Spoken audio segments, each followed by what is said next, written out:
સમાચાર સુરતથી જ્યાં જમીન પચાવી પાડવાના કૌભાંડના આરોપી બિલ્ડરની દાદાગીરી જોવા મળી છે। વેસુ વિસ્તારની કરોડોની જમીન પચાવી પાડનાર આરોપીએ કરી દાદાગીરી। આરોપી વિનુ માલવિયાએ મીડિયા સામે પોતાનો રોફ જમાવ્યો।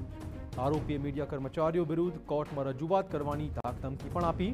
પોલીસે જમીન કૌભાંડના આરોપીની ધરપકડ કરી વધુ કાર્યવાહી શરૂ કરી છે। કૌભાંડમાં સંડોવાયેલા અન્ય ફરાર આરોપીને શોધવા પોલીસે તપાસ તેજ કરી છે।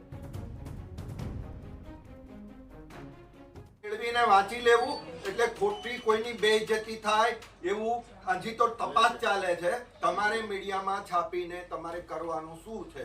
આ કોઈ પ્રોસિજર નથી, કોર્ટનો કોઈ પ્રોસિજર નથી, છતાં તમે જબરજસ્તી પૂર્વક મારું લઈ રહ્યા છો। તમે આ બતાવજો, કોર્ટ સ્ક્રીન ઉપર બતાવજો, એટલે હું પછી કોર્ટને હવે કરીશ મારી રીતે। મહત્વપૂર્ણ છે કે આરોપી વિનુ માલવિયાએ પોતાના સાગરીત સાથે મળીને વેસુની કરોડોની જમીન પચાવી પાડવાના હેતુથી નકલી દસ્તાવેજ ઊભા કર્યા હોવાનો આરોપ છે। જમીનના મૂળ માલિક પાસેથી પૈસા પડાવવા માટે આરોપીઓએ ખોટા સાટાખત ઊભા કર્યાનો પણ આક્ષેપ છે। પોલીસ તપાસમાં વિનુ માલવિયા સામે અનેક ગંભીર ગુનાઓ પણ નોંધાયેલા છે। સમગ્ર મામલે પોલીસે ગુનો દાખલ કરીને આરોપી વિનુ માલવિયાને પકડી પાડ્યો અને કૌભાંડમાં સંડોવાયેલ ફરાર આરોપી પ્રતુલ પટેલને પકડવા ચક્રો હવે પોલીસે ગતિમાન કર્યા છે। જે આરોપી છે વિનુ માલવિયા, એની ધરપકડ કરવામાં આવી છે।